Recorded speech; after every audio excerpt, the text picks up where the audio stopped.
Madame, mademoiselle, monsieur, bienvenue à Metro News. Voici les principaux titres qui seront développés aujourd'hui. Commémoration ce vendredi du 8e anniversaire du séisme. Le président de la République, Jovenel Moïse, a salué la mémoire des victimes lors d'une cérémonie commémorative organisée à Saint-Christophe. Les réactions se multiplient après la déclaration de Donald Trump qualifiant plusieurs États d'Afrique et Haïti de pays de merde. Plus de 37 000 personnes vivent encore sous des tentes 8 ans après la catastrophe du 12 janvier 2010, selon les derniers chiffres communiqués par le Bureau de coordination des affaires humanitaires, OCHA.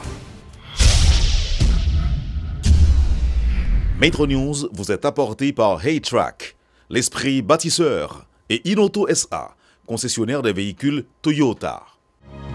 L'huile mobile, c'est qualité et performance qui fait partie de toute activité qu'on entreprend chaque jour dans la vie. Dans le développement de société, quel que soit le domaine ou évoluer, l'huile mobile toujours garantit bon fonctionnement moteur, tout appareil, à toute machine. Il ne peut jamais la guerre en route. Et il ses partenaires à 100%. L'huile mobile pour moteur, dirait plus longtemps. Chaque continent, chaque pays, chaque route est différente. Derrière chaque virage, une nouvelle aventure vous attend. Toutes les routes nécessitent une attention particulière. C'est pourquoi, achetez votre Toyota chez un distributeur officiel.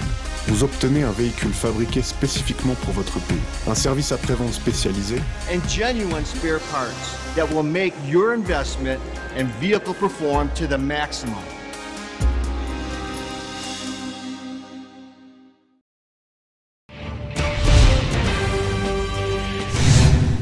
Le président de la République, Jovenel Moïse, accompagné de la première dame, Martine Moïse, et du premier ministre, Dr Jacques-Guy Lafontan, a salué la mémoire des victimes du tremblement de terre de 2010 lors d'une cérémonie commémorative organisée à Saint-Christophe, dans la zone de Titanien, sur la nationale numéro 1. Après un moment de recueillement en présence des présidents du Sénat, Joseph Lambert, de la Chambre des députés, Gary Baudot, le chef de l'État a procédé au dépôt d'une gerbe de fleurs au pied du monument érigé à Saint-Christophe en hommage aux centaines de milliers de victimes.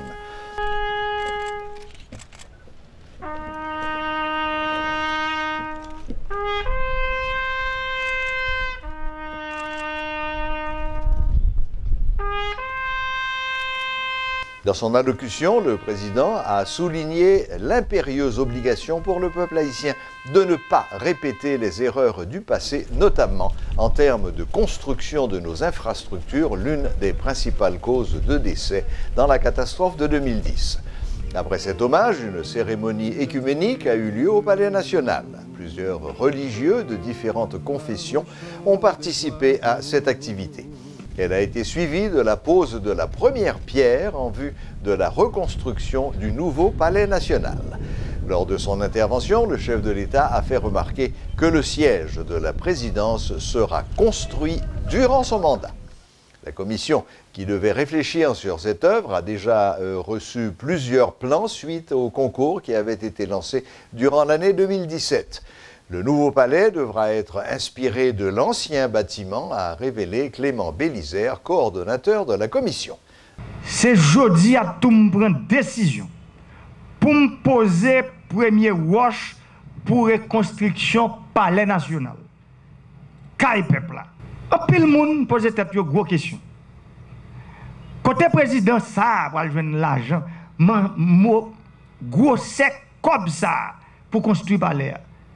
Mais nous avons qui bon mal jeune l'argent pas. Jeune cité soleil là. 10 jeunes dans le département pays là. Gata bon nous pour là déjà. L'argent li nan poche chaque monde qui regarde là, chaque haïtien qui gagne dignité yo. Li nan poche li la banque sous compte chaque haïtien qui regarde là qui gagne dignité. L'argent là. N'a tant commission pressé présenter nous plan qui gagne dans le concours qui pourra le faire là. Et automatiquement, plan rivé, nous garantit palais a commencé à construire même jour ça. Il pas parce que nous avons encore là, nous avons 10 000 gouttes plus 250 000 gouttes. Reste là.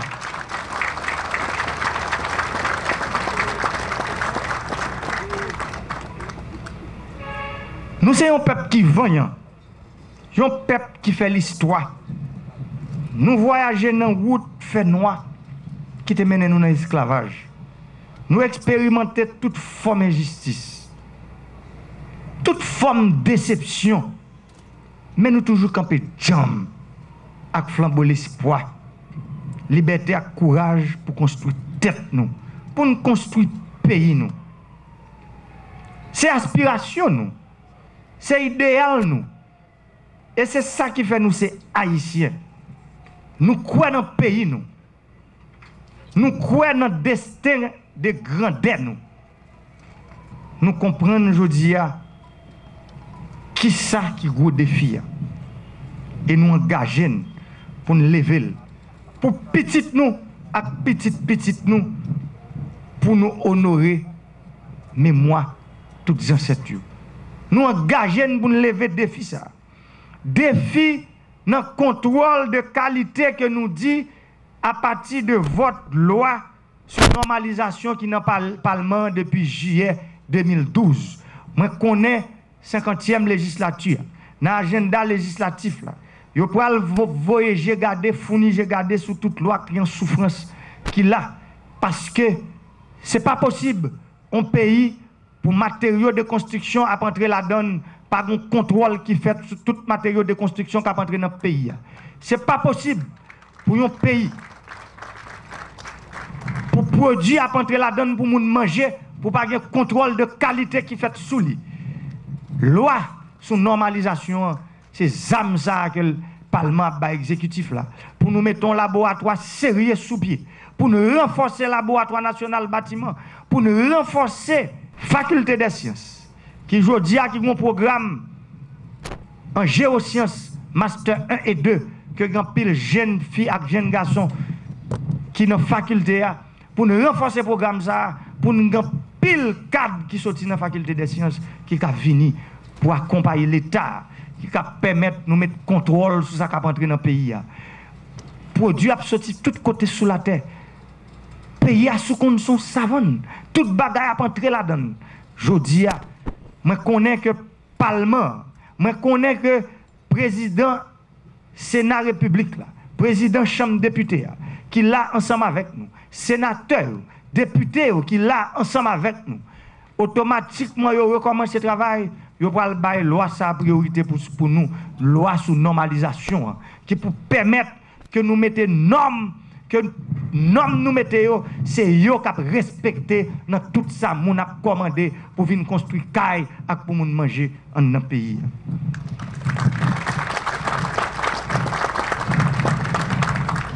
Haïti, c'est pays pas nous. Haïti, c'est pour nous tous. Pays d'Haïti, c'est un bien collectif lié.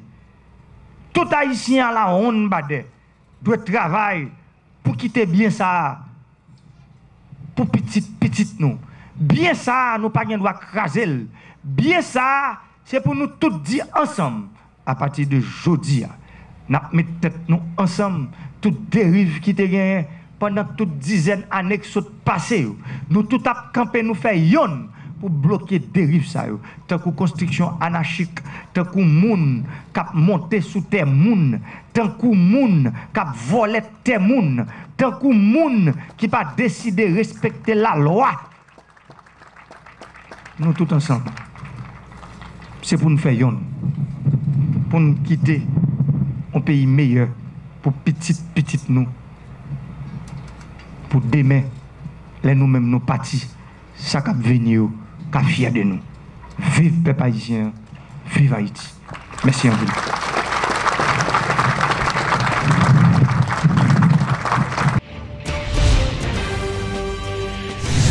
Plus de 37 000 personnes vivent encore sous des tentes 8 ans après la catastrophe du 12 janvier 2010. Ce sont là les derniers chiffres communiqués par le Bureau de coordination des affaires humanitaires, OCHA, dans son tout dernier bulletin. Ces familles, livrées à elles-mêmes, évoluent dans des conditions de vie très difficiles. Ces rescapés du séisme qui fustigent l'irresponsabilité des autorités gouvernementales actuelles souhaitent leur relocalisation au plus vite. Des taudis en tôle ou recouverts de bâches usées, des enfants pieds nus, des mères de famille qui font la lessive. Sur ce terrain privé situé à Crissois, rue El Kaoli, des dizaines de familles survivent. Elles sont là depuis le 12 janvier 2010.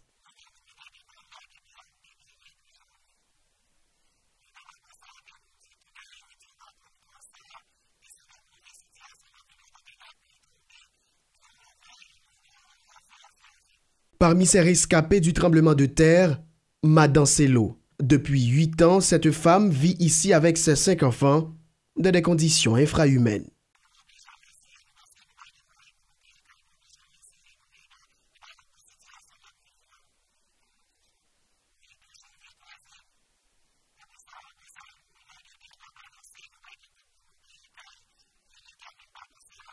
Promiscuité, absence de latrines, d'eau potable, dans ce camp de fortune, la situation sanitaire reste précaire. Les citoyens sont exposés à toutes sortes de maladies. Pour James, c'est tout simplement insupportable. Bon, même ou pas vivre là, ou get en condition de vie pas bon, parce que regarder mon yo même toilette, yo pas gen pour toilette. En sérieux, parce que tout le monde c'est monde. Des fois, faut penser à l'autre tout pour nous.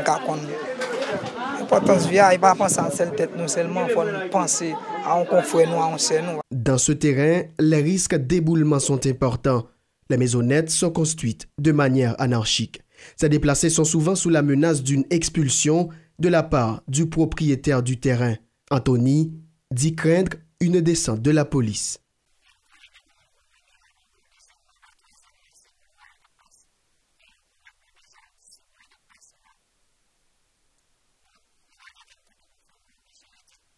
Huit ans après le séisme, ces familles continuent d'appeler à l'aide des autorités étatiques. Elles souhaitent être relogées au plus vite dans des maisons convenables.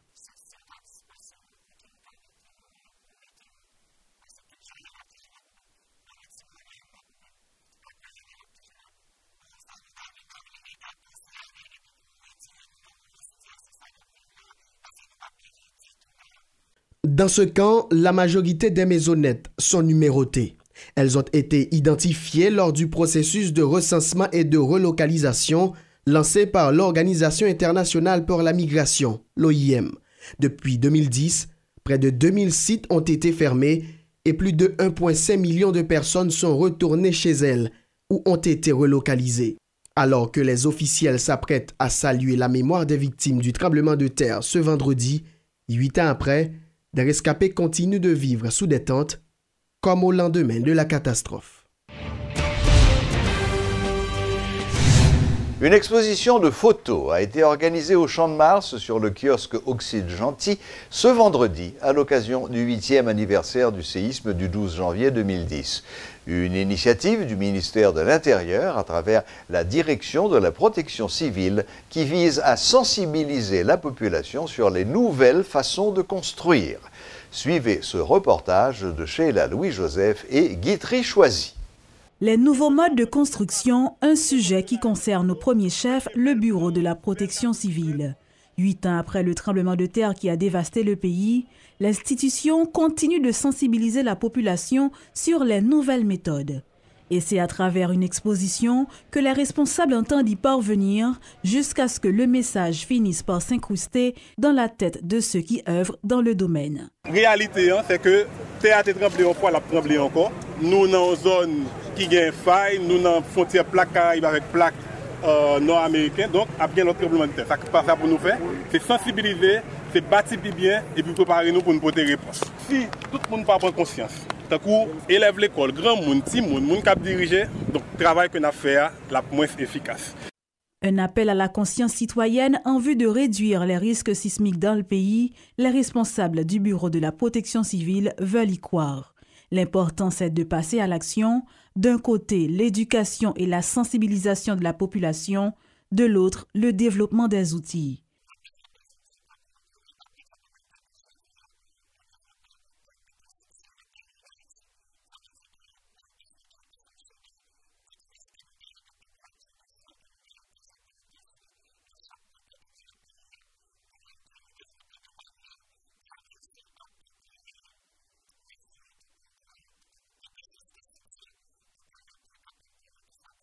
Les tremblements de terre ne tuent pas, mais les bâtiments et la mauvaise planification.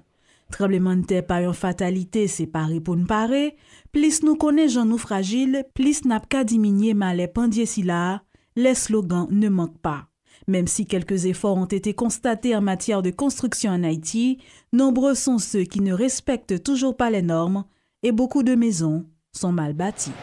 Voilà, la boucle est bouclée. Merci de votre fidélité. Excellent week-end à toutes et à tous. Et à la prochaine, même heure, même chaîne.